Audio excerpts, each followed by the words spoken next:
It'll be Yes, good. sir. Right on, man. Yeah. And before we get into your good work, I want to begin with we're looking at the calendar. 4 years ago, the world came to a stop. We were all coming to grips with the pandemic.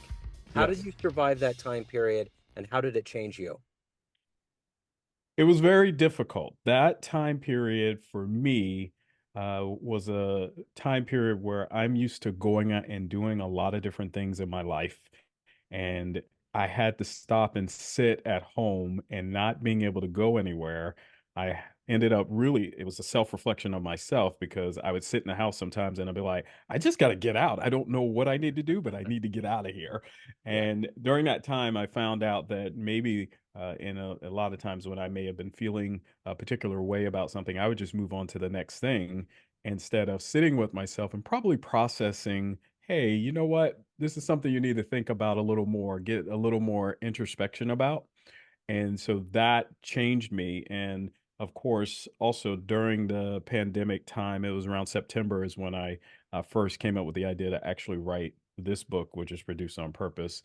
And it took me 3 years to write the book itself, but it was the launching pad for me to put my thoughts on the paper for real for once in my life. So it was really life changing. Well, that's the thing. I think there's a lot of silver linings. As much as we went through the woe and the confusion and the weirdness, I think there was a lot of time for people to take a pause and figure out who they were, and then by proxy, make, your story into a book version, all of those things. Because it may not have happened. There's so many stories of things that happened that probably wouldn't have because the world's spinning so fast all the time. Correct. And we were able to see the world actually slow down to a crawl. And we would walk outside, even in our own neighborhood, and it was just kind of almost eerie to just see no one around, no Yeah. cars driving, and actually not hear a lot of noise going on. And so it was definitely different, but I we could see the benefits of that entire time and kind of where it has taken us to where we are today. So it's been good. Yeah. So you're a author, speaker, and a writer, or a teacher as well. So what I want to know is, if I put you in front of a bunch of third graders at career day, and one of the kids says, "Hey, what do you do for a living?" How do you answer that child?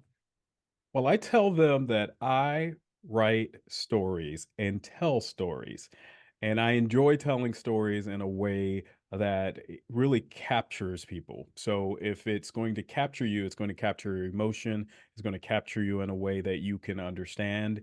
And so I would really relate to them and say, I'm telling you a story just like we see the trees outside and how they grow. It's the same thing like with you and I. We grow and sometimes we start off as a little seed in our lives, and whatever is going on, it takes time to process our lives. And I do that. I share that kind of information and I teach. And I love teaching because teaching allows for each of us to learn something new every day. And that's part of our experience as we're living life to become better, to be able to grow, and to do those things in a consistent manner. So I enjoy doing that all the time. So what did you want to be in the third grade? What was your dream? My dream when I was in the 3rd grade, I believe I was looking at just being an athlete. I was, playing baseball, basketball, and, I really wanted to, play sports, and I did. I played sports all the way throughout high school. It's just that I think I chose the wrong sport. I was really good at baseball, and I loved basketball. Yeah, but the thing was is everyone started to grow after sophomore year and I stopped. So I could shoot, Yeah. but I was a little too short to continue that on to any further. I should have stuck with baseball and it would have been a whole lot better. Well, take me back to where you were born and raised. How did these seeds of being a storyteller, how did all of these grow into who you are today? Yeah, the it started I lived in Charleston, South Carolina all my life. I lived in a city called Goose Creek at the time. It's on the outskirts of Charleston, and I had a best friend, and we would go up and down the streets. We would play, and that was what it was all about. But we also would go into his backyard, and we would come up with some of the greatest and the best. contraptions, you would call them today, but they were our worlds. It was Star Wars sometimes, it might have been, a Star Trek sometimes, whatever it was, we would take, the tape, duct tape, we'll take some sticks, we'll put it all together, take some sheets and tent, and we would have a ball in the backyard and enjoy. What I learned from that was we could come up with something in our mind that we could make real in this world. And as a 8-year-old, 7-year-old, 8-year-old, I would sometimes have him, put things together that I came up with. Sometimes he'd have me put things together he came up with, and sometimes we both would do it together. But the thing that I found was that, of course, I really liked telling him my idea and sharing that and that he would do it. And that was the genesis of continuing to discover that what we have here in our head, the imagination, it can become a reality into this world. And throughout school and kind of really testing that and experimenting with that consistently to see that these things that we can come up with sometimes they're just so abstract, but they can become real. And so that was a direct relationship when we were children, but now in our lives it may not be as direct when you come up with something, but you can come up with those same kinds of things. So growing up in that way, he was my best friend. Sometimes as best friends do, we would get upset with each other, but by the next day, we were best friends again. So Oh, yeah. really, really cool. What was the first time that you told a crowd a story and really watched them get into it and embrace you? What was that moment for you? That's a really good question. I would say it was in church. So we were avid churchgoers, and I would find myself always being in front, whether it was Easter speeches or things like that. But it was more of I remember a specific time when we were doing a play, and in that play, I was playing a young man that was supposed to be having a difficult time, and I was sharing in that portion of who I was and making humorous comments. And the crowd is laughing and sharing the information and just giving that to them.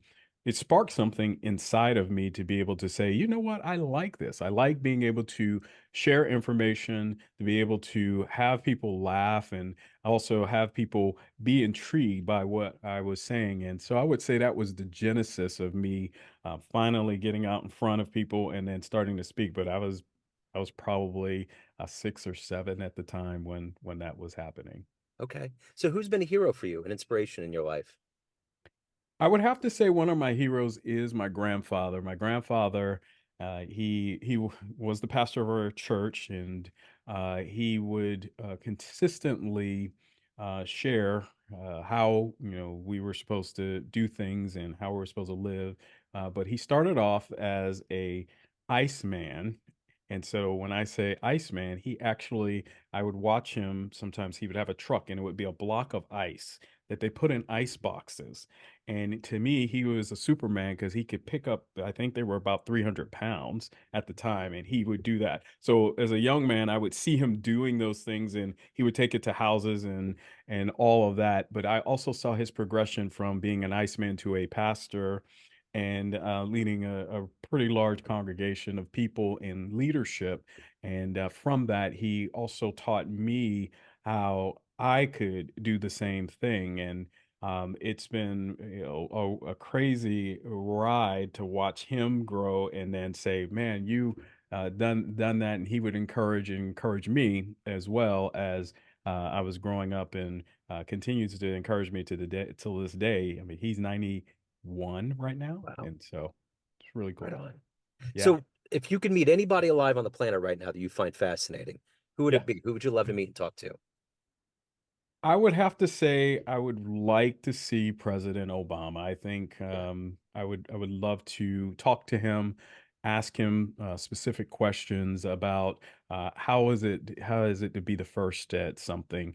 How was it to be able to be the leader of the free world, and how does it now feel to be young still and not the leader and still seeing probably all of the issues of the world and what would be some of the advice that you would give to us for life, and how, how could I use some of those ideas, and how did you gather all of these people around you to help you in what you were trying to do? How did you come up with that way of doing that? I would love to have a conversation with him to be able to share and have him just glean just some bits of wisdom from his life. I read Michelle Obama's book, and she was talking about him in the early days, and he was just really good about reading and getting into it, you know? He just Yes. I mean that was the key to him, was that he was an avid studier. He knew what he was talking about. When he walked in the room, he was the smartest dude. You Yeah. know? He just Yes. was, Yeah. And, you know? I found that reading and really garnering information from multiple different places, it really helps to provide a broader perspective. And not only reading, but travel. Travel is also another area that I have found in my life where it has provided an exposure, and that when you are exposed to a broader way of thinking, that maybe just because I grew up here in South Carolina, that maybe there's another way to do things. And when you go other places, you find out, oh, wow, I can do things in many ways. And that also allows for greater creativity, allows for being able to come up with ideas that may not be in a specific social norm or a specific box. And I love being able to read many different books, many different, taking in information now from podcasts and all over the place. I think it's very beneficial to be able to say, you know what, I'm if I'm not the smartest one in the room, I at least can talk about it. Yeah, for sure. So speaking of your book and speaking of your podcast, you're putting out good advice for people in the world. What's the best advice that you've ever gotten? The best advice that I've ever gotten is it came from my father, and he told me, he said, "You're going to make mistakes." And I said, "Oh, okay, great. Well, there's just one thing you need to do when you make those mistakes." "What's that, Dad?" "Make sure you learn the lessons from the mistakes." And I believe that having that and understanding that really flips everything on its head, because when we're in school, we're told not to make mistakes. We're told you're supposed to know everything before you take the test. And why are you going to make, if you make a mistake, it's really, really bad. However, if we find out really how does life really work, when do I learn the best that I can learn? It's when I experiment with many things. The most successful people are experimenting every single day. When I think of Elon Musk, or I think of those that are really trailblazing, what are they doing? They're experimenting all the time, and they are making many, many mistakes. And I have made many, many mistakes, but I do know that the mistakes don't stop me. They're not failures. They're just ways for me to learn. So that has been one of the best forms of advice that I've gotten, and I encourage anyone to use as well in their lives.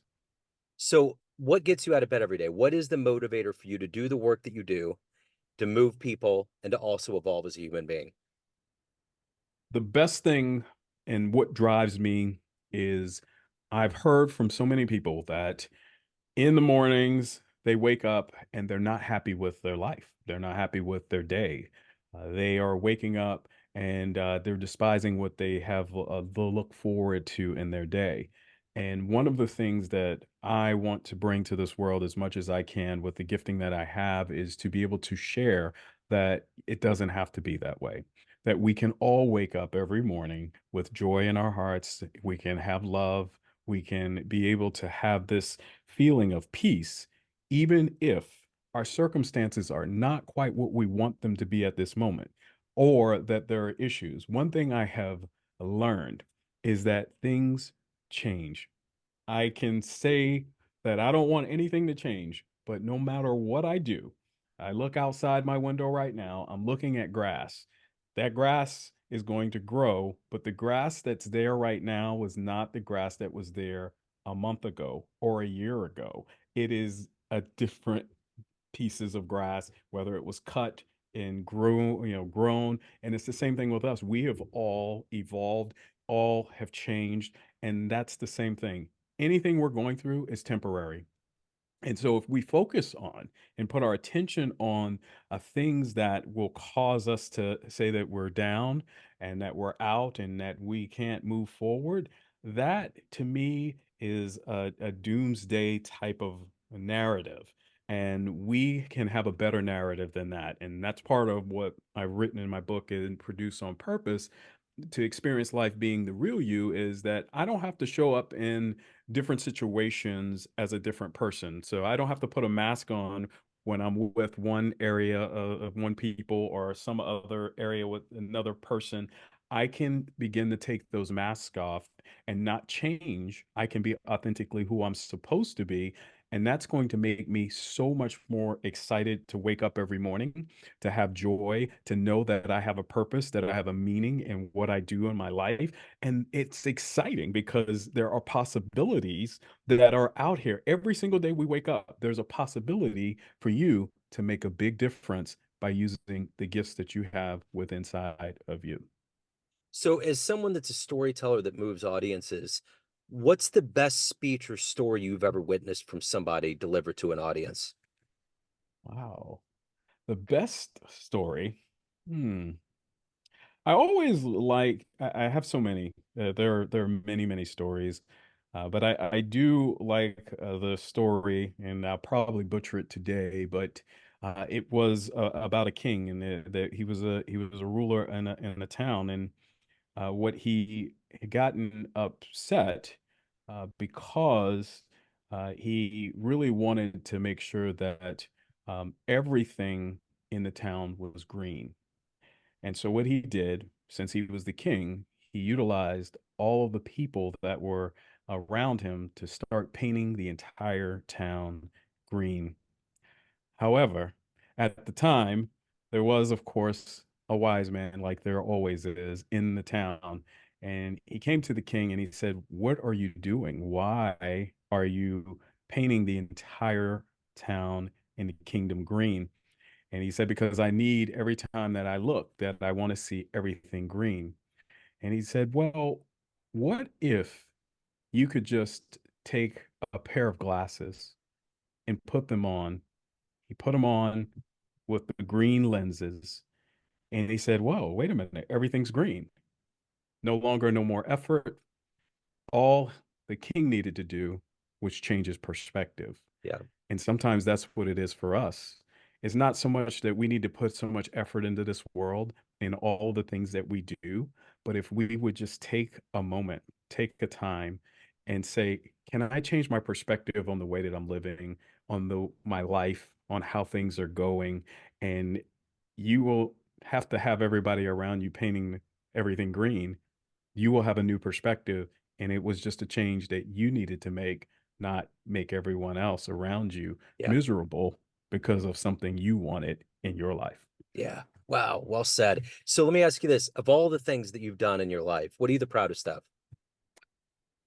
Definitely marrying my wife of 26 years, along with my three wonderful children that are in this world, trailblazing this world. My oldest is 23. She's a pharmacist. She made history at the age of 16 by getting actually admitted into a pharmacy school at the age of 16.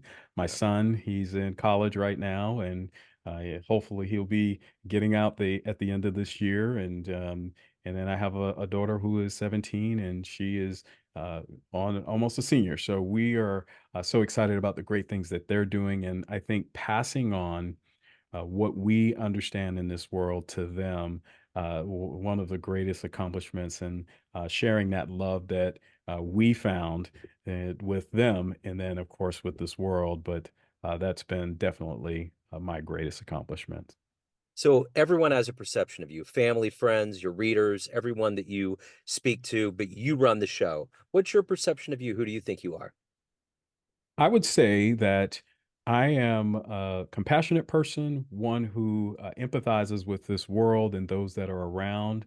I am a leader, one who is looking to trailblaze and make differences in this world, and understand that everything that we see in this world was created, and that we are all born to be creators. I'm a creator, I'm a producer, I'm one that has been put here to be able to share that with others, whether it's through writing, through speaking, through preaching. Whatever I do, I'm able to share that on a consistent basis. And I want to help others. I want to teach them.